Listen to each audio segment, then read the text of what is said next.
वक्रतुंड महाकाय सूर्यकोटि समप्रभ निर्विघ्नं कुरु मे देव सर्वकार्येषु सर्वदा सिद्धिः समस्याज्जलं सिन्धुपात्रे सुरतरुवरशाखा लेखनी पत्रमुरली लिखति ग्रहीत कृत्वा शारदा सर्वकालम् तदपि तव गुणानामीशपारं मया दत्तात्रेय महाराज की जय।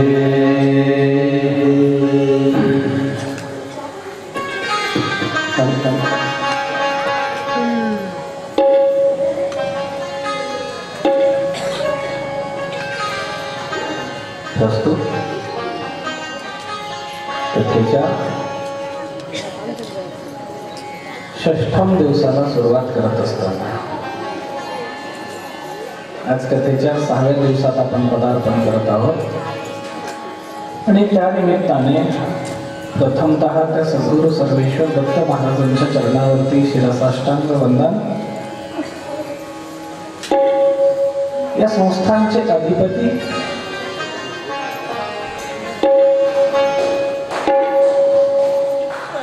गंगामौली महाराज मौली बाबा यांच्या चरणावरती शिरसाष्टांग नमन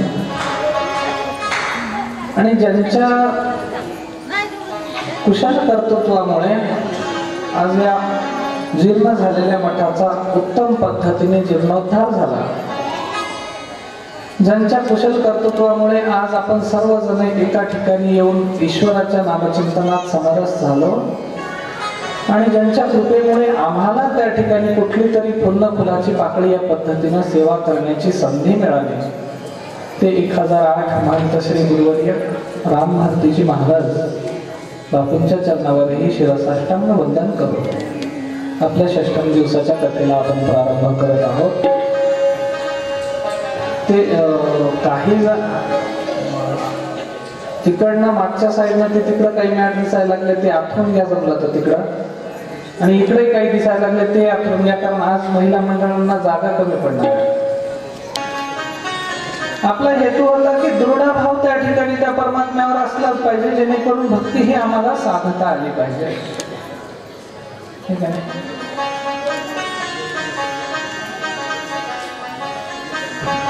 आणि संतांनी मुळात ते आपल्या समरसतेनं, ईश्वराच्या भक्तीतल्या समरसतेनं त्या ठिकाणी तुम्हाला आम्हाला हा ठेवा दिलाय।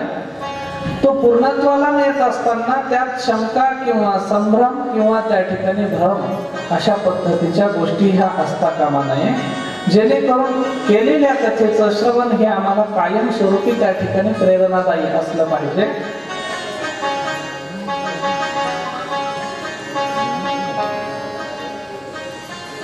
खरं तर आता मला थोडस इतके दिवस आनंद वाटला, आज आता थोडस म्हणजे आम्हाला जड चाललं कथा करायला, कारण आज कथा झाली की उद्याचा दिवस हसत खेळत निघून जाते, मग कुणापासून तुमची आमची गाठ भेट होत नाही, एक तर आमची माऊली म्हणजे आता बापू 7 दिवस होते, तुम्ही 5-7 दिवस आम्हाला बोलणंच झालं नाही, कदाचित उद्या बोलणं होते की नाही कोणाला नाही,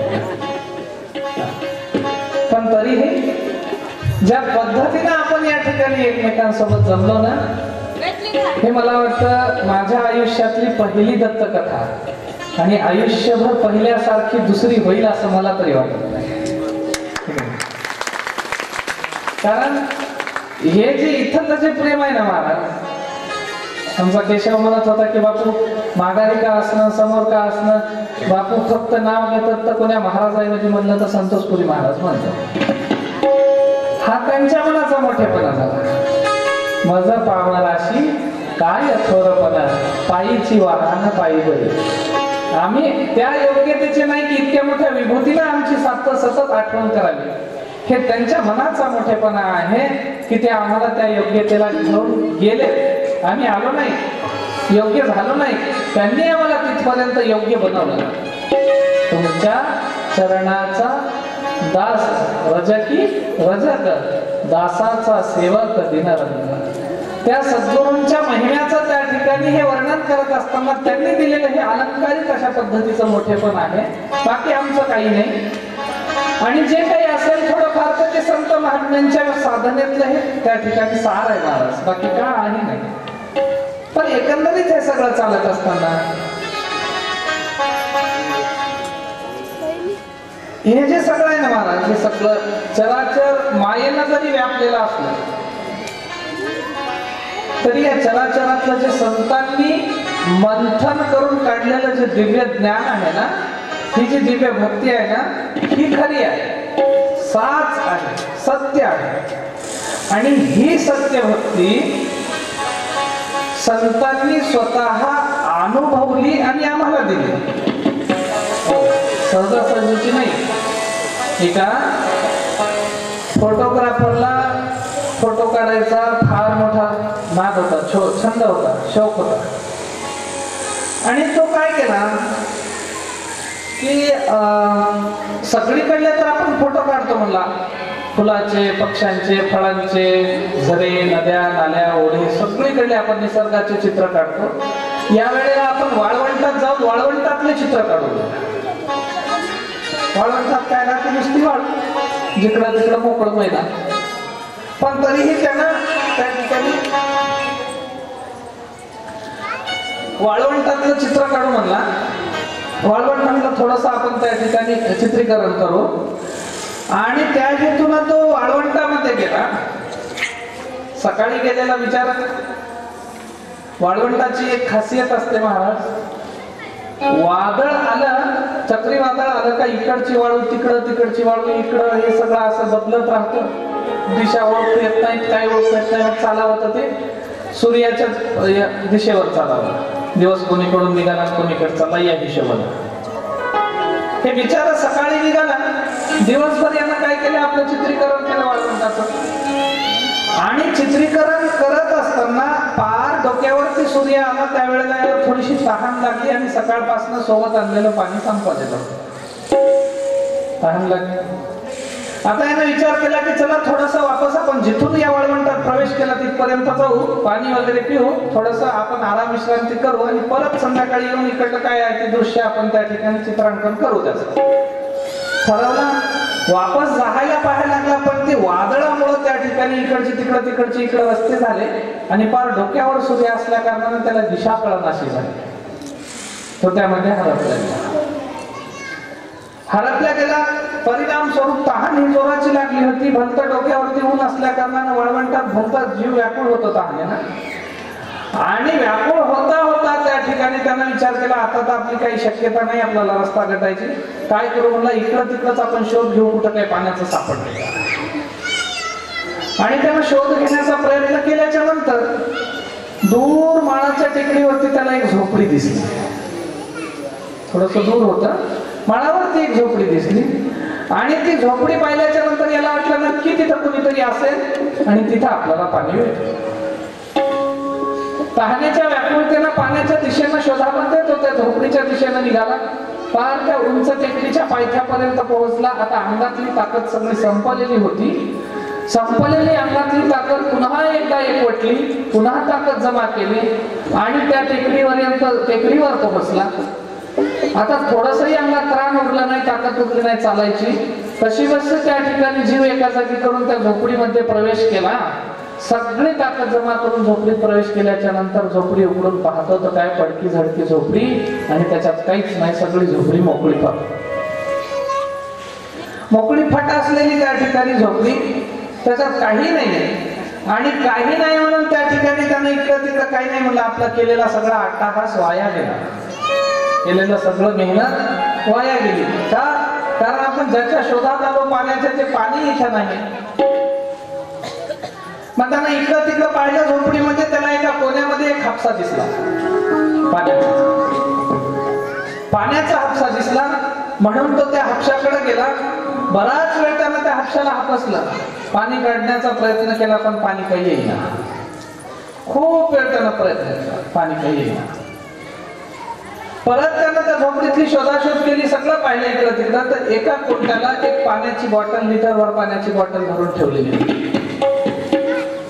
आणि लिटरभर पाण्याची बॉटल भरून ठेवलेली. त्यानं काय केलं, ती बॉटल घेतली, आनंद झाला, पाणी पियाला भेटलं म्हणून झाकण काढलं, पिणार इतक्यात त्या बॉटलीवरती एक छोटीशी नोट लिहिलेली होती की ह्या बॉटलीतलं पाणी त्या हापशात टाका, परत हापसा हापसा तुम्हाला पाणी येईल.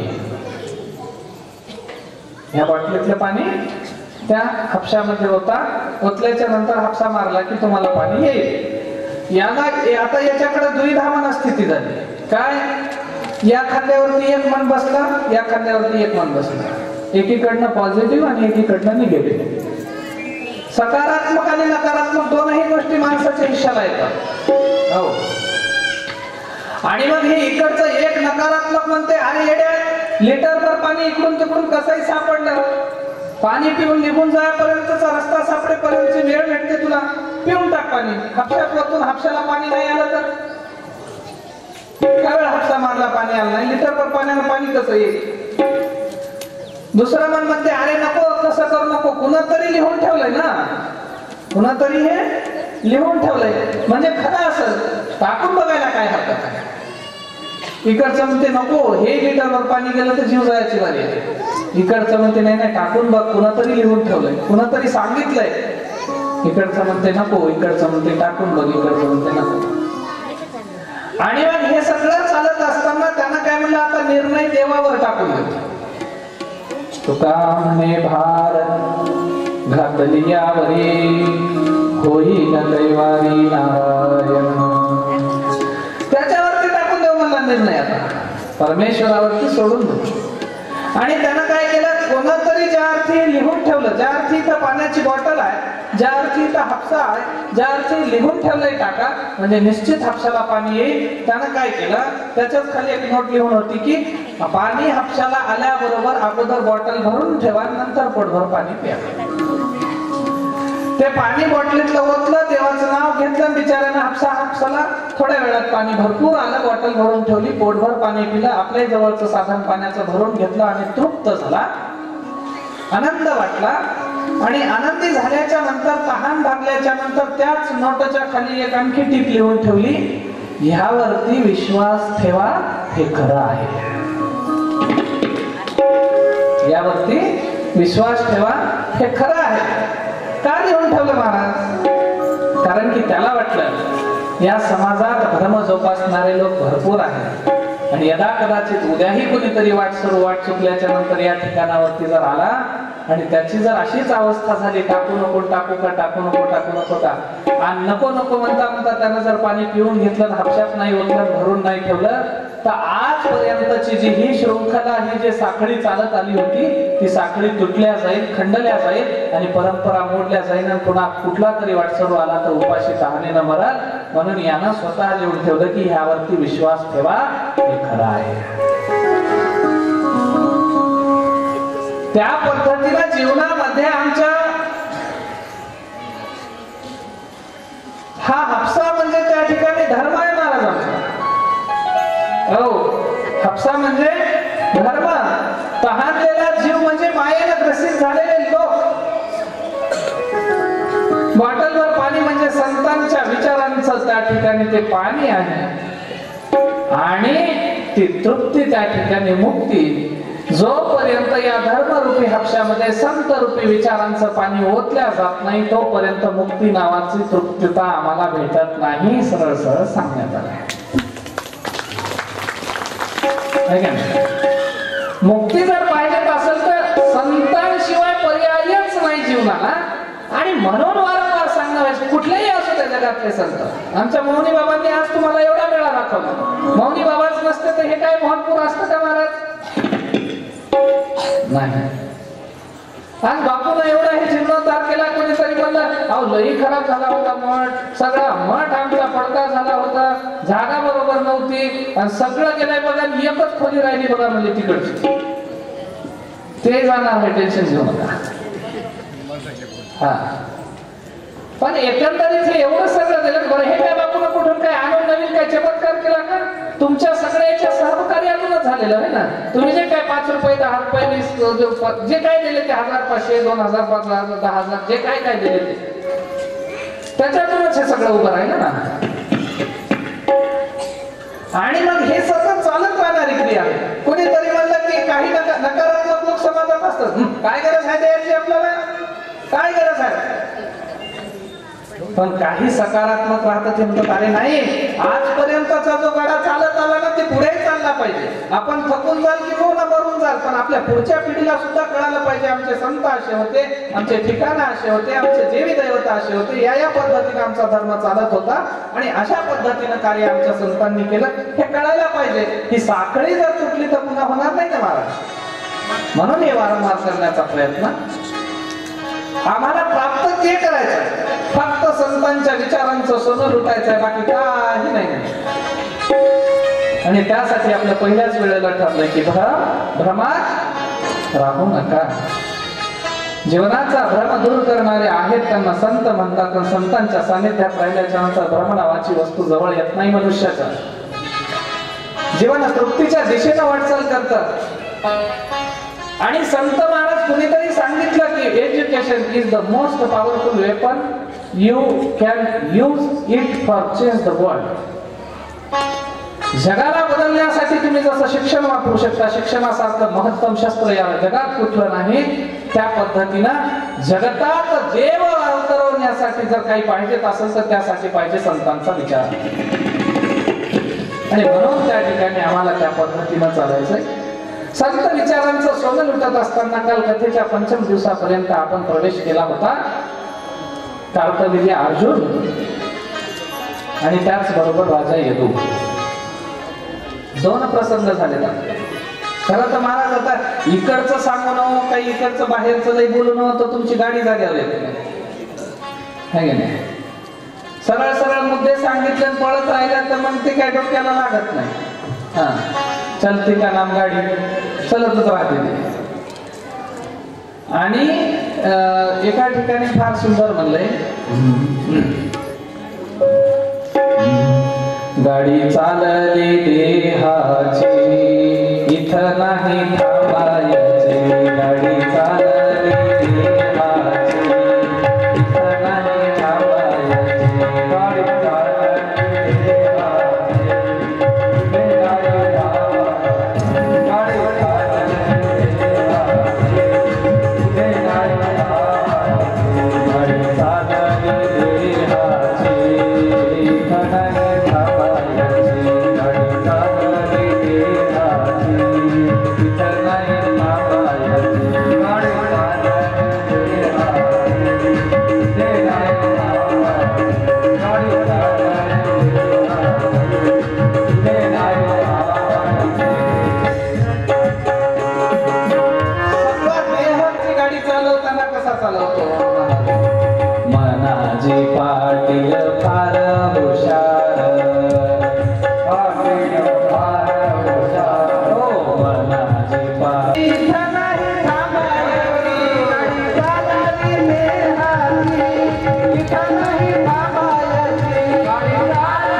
दत्तात्रय महाराज ही मनाची गाडी त्या ठिकाणी देहाची गाडी चालवणारा मनाजी पाटील इतका जोरात पळवतो महाराज माणसाला. सैरा भैरा मन इकडं तिकडं धावत राहत आणि सैरा भैरा धावणाऱ्या या मनाला त्या ठिकाणी कळत नाही आपण पुण्या दिशेनं जावं आणि पुण्या दिशेनं जावं हेही कळत नाही. आणि इतक्या वेगानं हा देहाची गाडी चालवतो मनाजी पाटील की कधीतरी भटकन खड्यात जाते आणि अवकळेला त्या ठिकाणी प्राप्त. आणि म्हणून म्हणतात की मग यासाठी संतांचा समागम हे फार महत्वाचं आहे. जीवनातल्या होणाऱ्या आघाडीत कार्यांना नाहीसं करणारं साधन कुठलं असेल तर संत समागम. संत विचारांच्या साधनात काय झालं, तुम्ही जसे रोज येता का नाही तिकडून गावातून पार चालत चालत येता आपल्या हातामध्ये काहीतरी साखरेची पुडी उदबत्ती फुलं हे ते सगळं घेऊन गंध अक्षराचं. आजोबा येत असताना आपल्या आपल्या मठाकडे चालत असताना पाठीमागनं जोरात एक सायकलवाला पोरगा आला आणि सायकलवाल्या पोराने येऊन आजोबाला जोराची धडक मारली. धडक आजोबा पडले नालीमध्ये जाऊन शेजारच्या. उदबत्ती एकीकडे साखर दुसरीकडे नारळ तिसरीकडे त्याच्या गंधाक्षरा चौथीकडे हे पसारा झाला असता. आता म्हातारी माणसं रागात आली की तापतात महाराज. भलत्याशिवाय द्यायला लागले डोळ्यात काय माती पडली करा असं झालं तसं झालं हे ते बरसले बोलले. आणि बोलल्याच्या नंतर हे पोरग म्हणलं आजोबा चुकून झालंय तेवढं लई रागात येऊ नका. मी काय तुम्हाला मारा म्हणून धडक मारली नाही, चुकून झालं. आणि काही झालं तरी तुमच्या पोराच्या पायामध्ये मुंगीच मावणं तुम्ही असे झाले तुम्हाला भई दिसत नाही हे झालं ते झालं भलतरे बोलले ना. आणि सगळं तुम्ही तिकडे का बसले बरं, हे इकडची मंडळी इकडे का बसले असे रुसून बसले. अच्छा बर तुमचा रुसवा बापूच्या हाताने काढावा लागेल.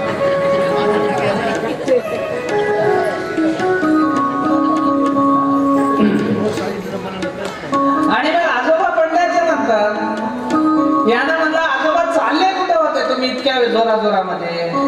राजानं सांगितलं महाराजाची कथा सुरू झाली, कथा ऐकायला चलो. आजचा 6वा दिवस होय, हे काय सगळी करून ठेवलं स्वतः चालता येईल बऱ्यानं. त्यानं म्हणलं बरं झालं आजोबा बरं झालं.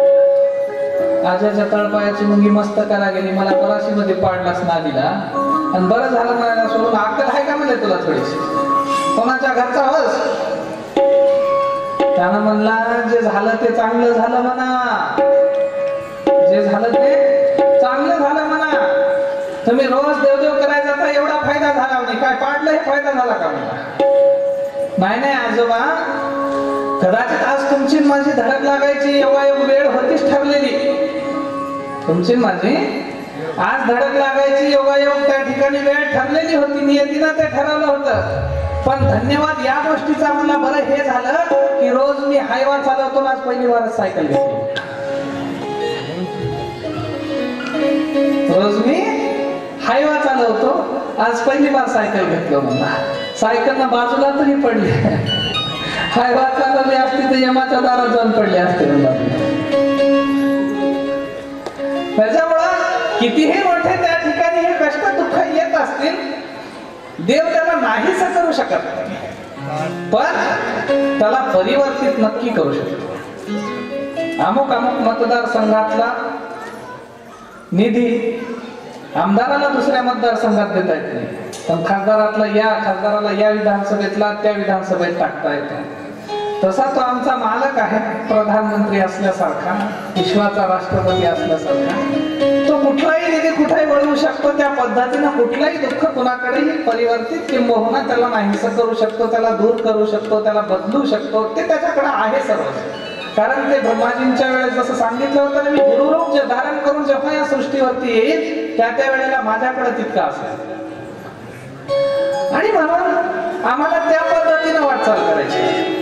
कथा कथा दुसरं काय आहे कथेमध्ये, तिथं जीवाची सगळी कथाच झाली. नक्की काय आहे कथे, जे बाह्य ते अंतरी, जे अंतरी ते बाह्य. घरात जे आहे तेच दारामध्ये आहे. फरक एवढाच आहे, माणूस घरामध्ये घरातल्या घरात 4 दरवाजाच्या आतमध्ये बायकोला भिवून राहतो, लोकांच्या लेखा तुका दबून राय मारले आणि कोणते म्हणते काही नसतं दुसरं. ते एकमेकाची आब राखण्यासाठी. बस तितकंच आहे. कथा ऐकणे, कीर्तन ऐकणे हे म्हणजे उगा धर्माची आब राखणं. बाकी ते स्वीकारायचं किती हे मनातल्या मनात ठरवावं लागतं की आम्ही कुठपर्यंत घ्यायचं. काल काय ते विषय झाला की आता हे असं म्हणलं की मी तुम्हाला 4 घंटे उठू देईना. हो, इकडचं तिकडचं म्हणलं की 4 घंटे आपण निवांत बसू, काही टेन्शन नाही. पण ते गावचा मोठा सावकार आणि एका दिवशी एका महाराजाची ते काय कथा ऐकायला आला. कथा ऐकायला आल्याच्या नंतर ते आला कशामुळे माहित आहे का? घरातली बाई म्हणली रोज मी कथेला जाते. आजपर्यंत किती वर्ष झाले? 3 वर्ष झाले. अगोदरच्या महाराजाचे 4थं वर्ष झाले. या महाराजाचं पुढे चालणार आहे. तुम्ही कवाच कीर्तनाला गेले नाही, कथेला गेले नाही, काही नाही. आज तुम्ही घरात बसायचं नाही, जा कथेला म्हणजे. कथेला जा म्हणजे आयुष्यभर धन जमा करता करता याचं आयुष्य गेलं. आणि म्हणून यानं काय केलं, आता बायको उगा किटकिट लावते, 3 घंटे घरी काय बसू देत नाही, चला मला जाऊन कथेत तरी बसू, कथेत बसू 2-3 घंटे. आणि म्हणून हा काय केला, आपल्या घरून निघाला, कथेमध्ये येऊन बसला. सगळे लोक हवालतीत या गोष्टीसाठी झाले की इतका पैसा खर्च करते, हे देवदेवाला देते, सगळीकडे देते, पण कधीच देवाची कथा ऐकायला येणार, कीर्तन ऐकायला येणार. आज आला म्हणले की सगळे जण या या या या, कथाकार महाराज म्हणले त्याला या या या या या आले. बसा बसा बसा बसा बसा म्हणजे बसले. आणि बसल्याबरोबर एक कथेचा मस्त खांब धरून घेऊन खांबाला टेकून झोपी गेले. या या म्हणले, बसा म्हणल्याबरोबर बसले, खांबाला टेकून झोपले. नाही तुम्हाला नव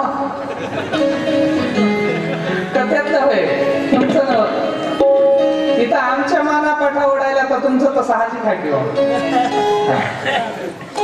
तुमचं नाही, चांगल्या माणसाचं सांगाल, धडधाकट असलेला. झोपी गेले.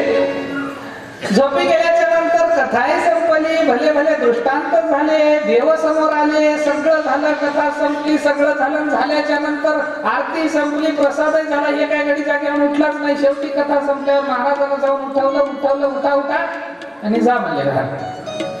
गेलं घराकडे गेल्याच्या नंतर घरी आलं. आता दिवसभर काय केलं त्यानं, कथेत गेलेलं या या बसा बसा, झोपी गेले, घराकडे जा.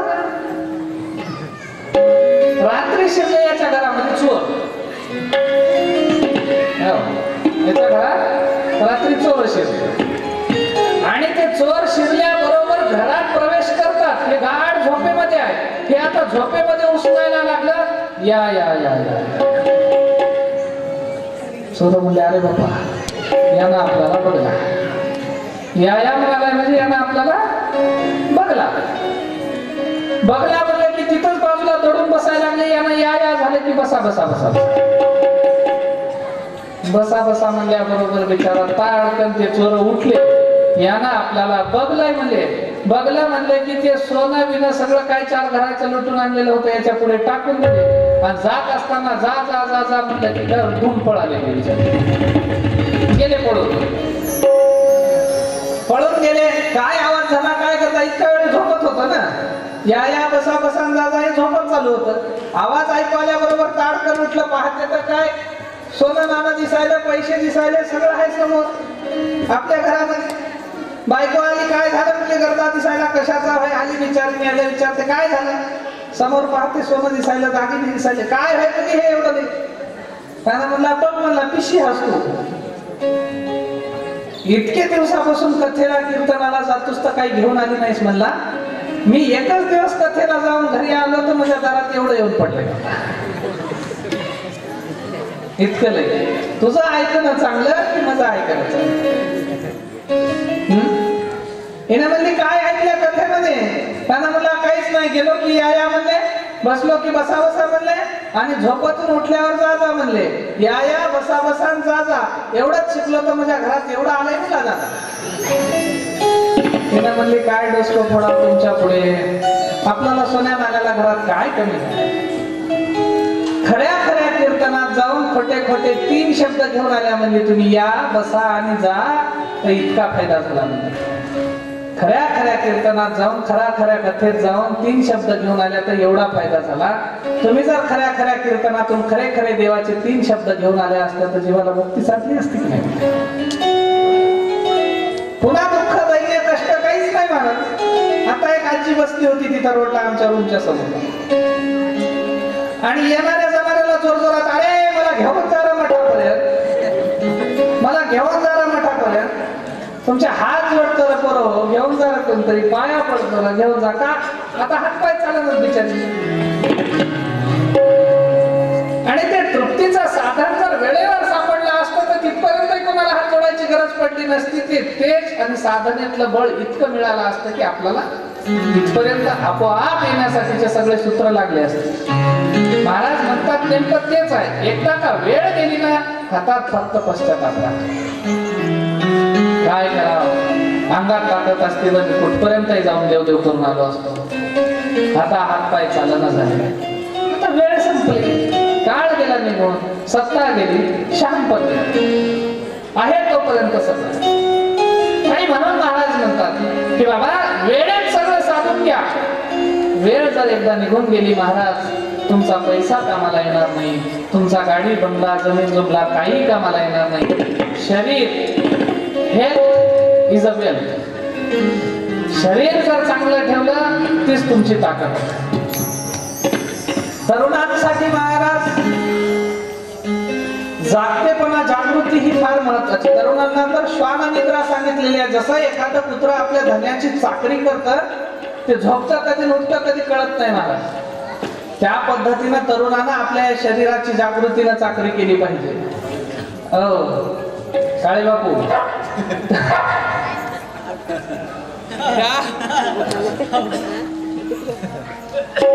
त्या पद्धतीने माणसानं या शरीराची चाकरी केली पाहिजे. त्या पद्धतीने आपण चाललं पाहिजे. स्वामी विवेकानंद म्हणतात awake arise and know your strength. उठा, जागे व्हा आणि तुमच्यातली ताकद तुमच्यातली क्षमता ओळखा. जोपर्यंत उद्देशाची प्राप्ती होत नाही, जोपर्यंत तुमच्या ध्येयाला तुम्ही गाठत नाही तोपर्यंत थांबू नका. तोपर्यंत थांबायचं नाही. Do not stop. कसाच थांबू नका म्हणतात. आणि म्हणून आम्हाला ते प्राप्त करायचं. हे कथा कथा काय कथा हे दरवर्षी चालणाऱ्याच आता नाही असं नाही. कीर्तन चालणारेच आता असं नाही, चालतच राहणार हे. पण ह्याचा आम्हाला बोध झाला पाहिजे. बोध शक्ती देऊनिया जीवासी अधिकार आत्म्यासी उद्धरुनी त्यासी नेसी पहिलं पार. सद्गुरूंच्या सानिध्यात गेल्याच्या नंतर बोधाची शक्ती एकदा आत्मसात झाली की जीवाला त्या ठिकाणी पहिलं पार देण्याचं ज्ञान हे देणारे सद्गुरू असतात. म्हणून सद्गुरूंच्या सानिध्यात ईश्वराचं चिंतन करायचं. एकदा सुंदर कथेचं भजन घेऊ आणि त्यानंतर आपल्या कथेला पुढे वळू.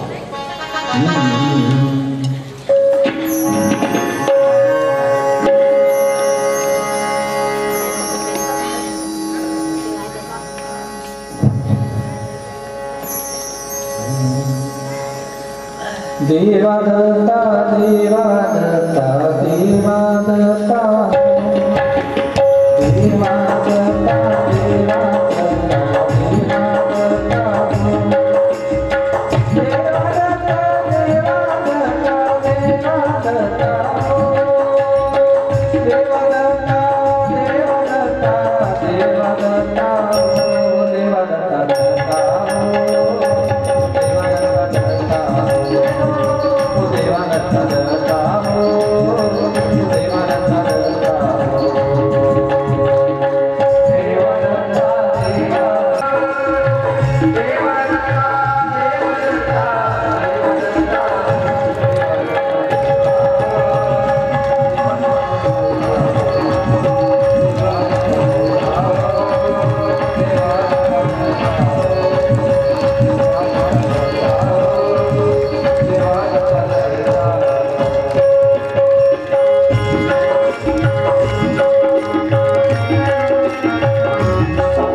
काल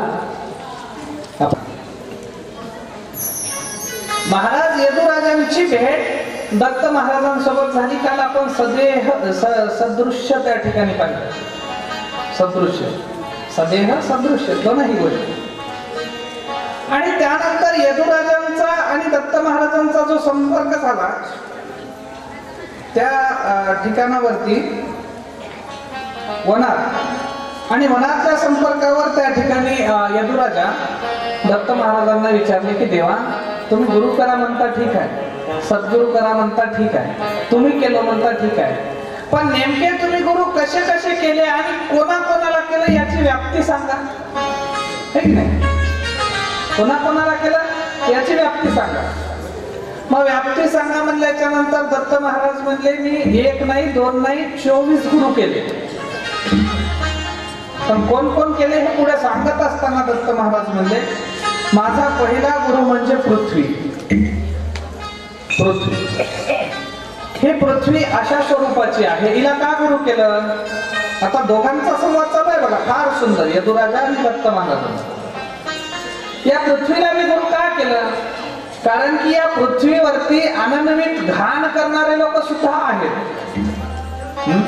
ज्या पद्धतीनं निसर्गाच्या बागा फुलवणारे आहेत त्या पद्धतीनं उकिरडे टाकणारे सुद्धा, ज्या पद्धतीनं इथं फुलं लावणारे आहेत त्या पद्धतीनं विष्ठा टाकणारे सुद्धा, ज्या पद्धतीनं देवदेव करतो म्हणणारे आहेत त्याच पद्धतीनं चांडाळ सुद्धा.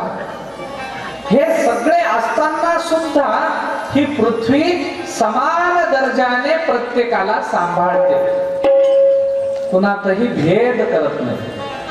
आणि म्हणून या पृथ्वीला मी गुरु केलं. ही पृथ्वी माझी गुरु आहे. त्यानंतर पुढे चालून म्हणतात मग दुसरी गुरु वायू. एक पृथ्वी, दुसरा वायू. आता वायू का, कारण वायू हा अशा पद्धतीने चंचल आहे, तो सगळीकडे जाऊ शकतो, कुठेही नाही अशी वस्तू नाही. चराचरात व्यापलेला वायू आहे. चराचरातला तो जर बाद झाला तर सृष्टी चालू शकत नाही. वायू जर सृष्टीतला संपला, वायू विना सृष्टी चालू शकत नाही. इतक्यात असून सुद्धा तो सर्वांना समानता दाखवतो. हो, असं नाही की दुष्टांना श्वास येतो, चांगल्यांना येतो, दुष्टांना येत नाही, दुष्ट नाही, सगळ्यांना तो समानतेने त्या ठिकाणी वागणूक देतो. आणि वायू हा चराचरात व्यापून असून सुद्धा त्या ठिकाणी तो अनामित पद्धतीने त्या ठिकाणी सगळीकडे राहतो. स्वतःला दाखवत नाही मी माझ्याशिवाय असं नाही. वायू दिसत नाही पण वारं सगळीकडे असतं, स्पर्श मात्रानं जाणता येतं. हा वायू माझा दुसरा गुरु. त्यानंतर पुढे म्हणतात आता पंचमहाभूतच सांगायला लागले. त्यानंतर दुसरा गुरु सांगितला, तिसरा आकाश. इतका आकाश अनंत आहे म्हणले, दिगंत त्या ठिकाणी असा असणार हे आकाश, दिगंतर असलेला, त्याची व्याप्ती इतकी मोठी आहे का तुम्ही जिथपर्यंत वर जासाल तिथपर्यंत वर जात आहे. कारण पृथ्वी जड आहे, आकाश मोकळं आहे. आकाशात तुम्ही कितीही वर जा. आताचे आपले हे जे विमानं उडतात ते 35,000 फुटापर्यंत उंचीवर उडतात. 35,000 फूट उंच म्हणजे मला वाटतं जवळपास सरळ रेट धरली तर 3.5 किलोमीटर. त्याच्यामुळे काही फायटर राहतात जवळपास मला वाटतं 40-50,000 फुटापर्यंत उंच उडतात. पण इथपर्यंतच मर्यादा आहे का.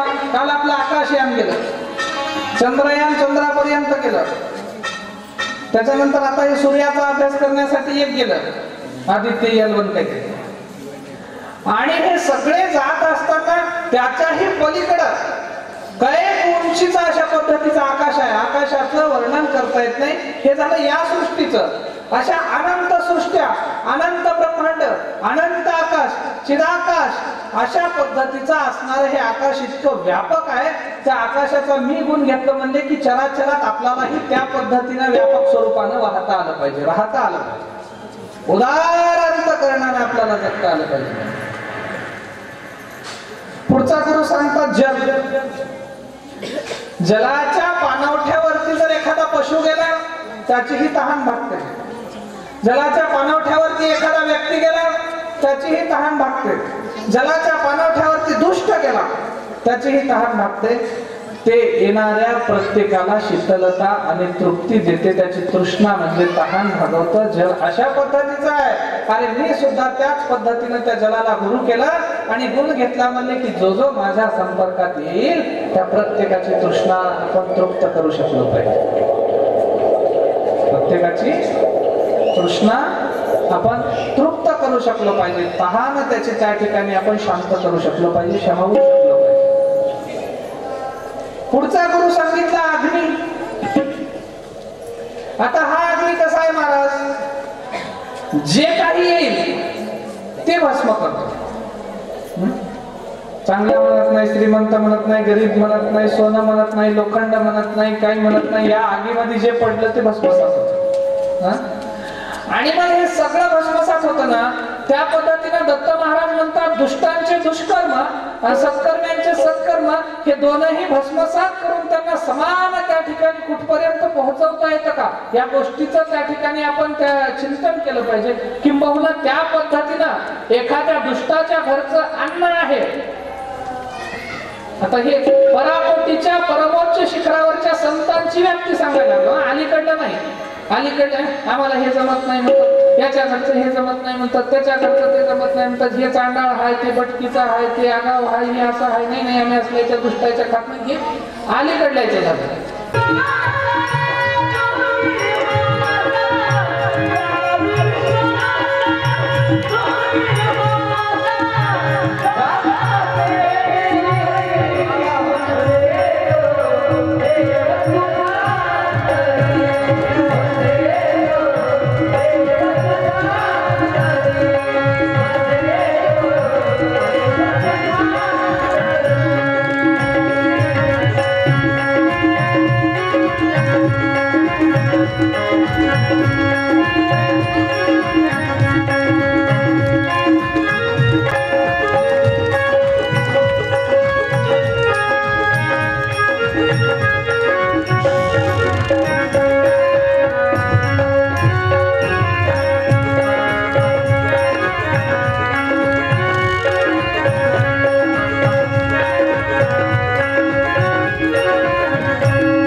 भाकरी खात पातिव्रत्यानं राहत असत. आणि पातिव्रत्यानं राहणाऱ्या माता रेणुकांना एके दिवशी पूजेला पाणी आणायला जायचं होतं. ते काय होतं, आता कथा थोड्या 2-3 जागी वेगळ्या वेगळ्या प्रकाराने आलेल्या आहेत. रेणुका मातेच्या विष्णू पुराणात वेगळी आहे किंवा बऱ्याच ठिकाणी वेगळ्या वेगळ्या कथा आहेत. पण त्यातली कुठली एखादी आपण घेऊ आणि त्या पद्धतीनं चालू, पण ती एक धारा म्हणतात. आणि म्हणून माता रेणुका आपल्या पदरामध्ये त्या ठिकाणी पाणी आणत होत्या पूजेसाठी. पतीच्या पूजेसाठी पाणी हे पदरात आणत होत्या, पण त्या पदरातनं पाणी थेंबभर सुद्धा खाली पाझरत नव्हतं, इतकी त्यांच्या पातिव्रत्याची ताकद होती. आणि एका दिवशी त्या सरोवरावरती जलाशयावरती पाणी आणण्यासाठी गेल्या असता त्या पाण्यामध्ये ते काय जलराजा आणि जलराणी त्या ठिकाणी क्रीडा करताना परिवार त्यांचा त्यामध्ये दिसला. कोणाला दिसला? माता रेणुकांना. आणि रेणुकांना दिसल्याबरोबर माता रेणुका हे आपलं पाणी घ्यायचं कोणीकडे गेलं की त्यांच्याकडेच पाहत बसलं. आणि पाहता पाहता फक्त मला एक छोटासा विचार आला, पातिव्रत्य किती कठीण असतं पहा, किती कठीण असतं. थोडासा विचार आला एवढंच.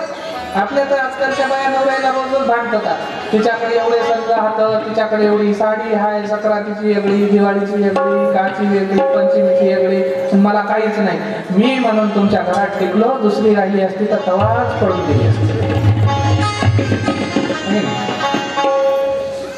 मी म्हणून टिकली, टिकली तर टिकली, नाही तर हुकली. आणि मग काय झालं महाराज, नाही ते मोर्चा काढून चोळा खेळायचा सगळ्या. हा, आणि म्हणून माता रेणुकांच्या मनात एवढंच आलंय की काय सुंदर पद्धतीने याचा संसार चालायला, म्हणजे काय सुंदर पद्धतीने हे क्रीडा करायला, किती सुंदर खेळायला लागले जलराजा आणि जलराणी.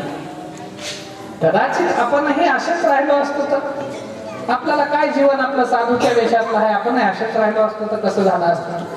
ही त्या ठिकाणी भावना माता रेणुकाच्या मनामध्ये आली. आणि म्हणजे आपले अधिकारी येऊन बसले, बघा आवाज इकडचा तिकडे करू नका बरं, आमच्यापाशी माफी तरी आहे, इकडे माफी नाही.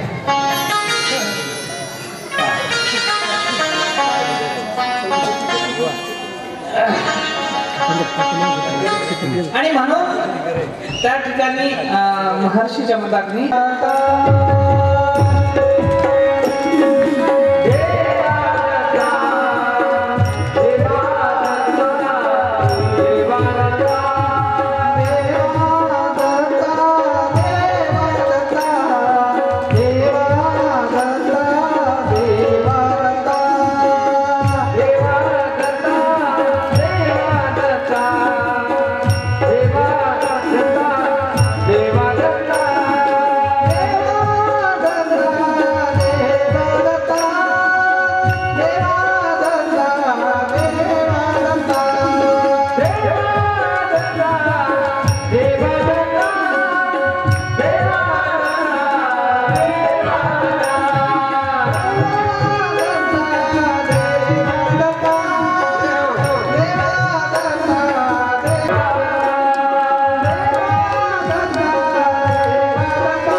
मस्तक छाट.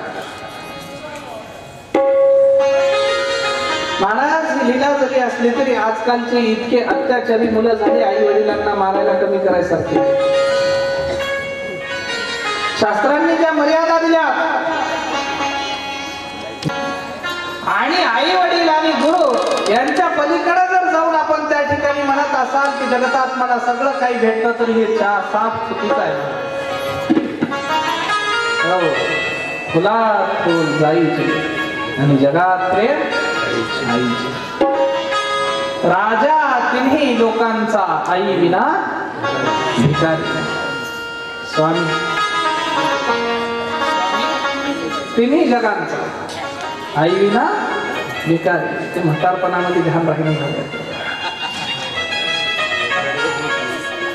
पण अशा पद्धतीने जगताचं आधिपत्य गाजवणारी, जगतावरती सत्ता मात्राने अधिराज्य गाजवणारी माझी माता रेणुका त्या ठिकाणावरती प्रगट.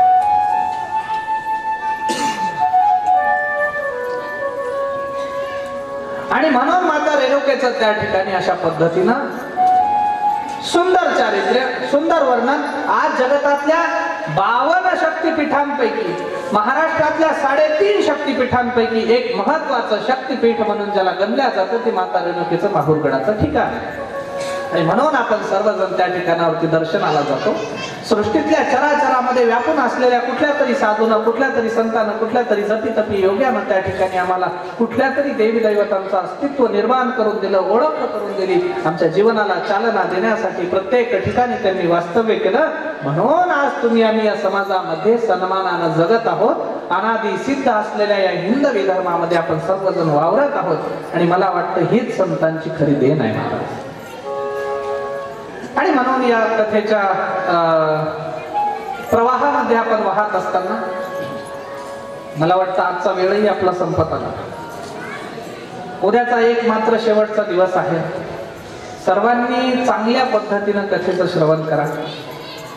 त्याच्यानंतर मग आपला पुन्हा विरह, पुन्हा वियोग, बचेंगे तो और भी लढेंगे पुन्हा आहे. पण उद्याच्या दिवशी मात्र सगळ्यांनी शिस्तीत कंप्लीट ॲक्युरेट पंक्च्युअल टाइम म्हणजे 1 वाजता येणे, 4 वाजता मोकळं होणे. आजचा दिवस कसा बस पादर, उद्याच्या दिवस शिस्तीत त्या ठिकाणी.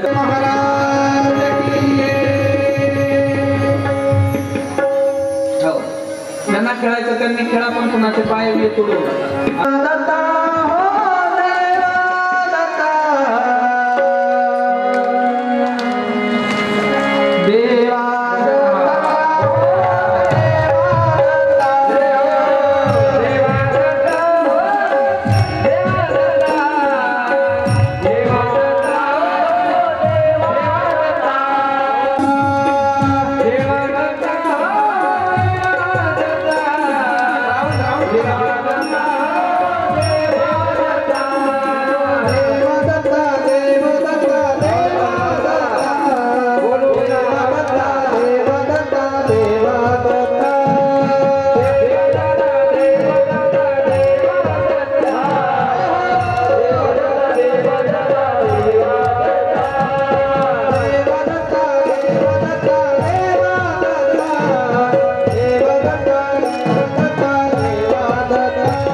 आज के आनंद की अपने माता पिता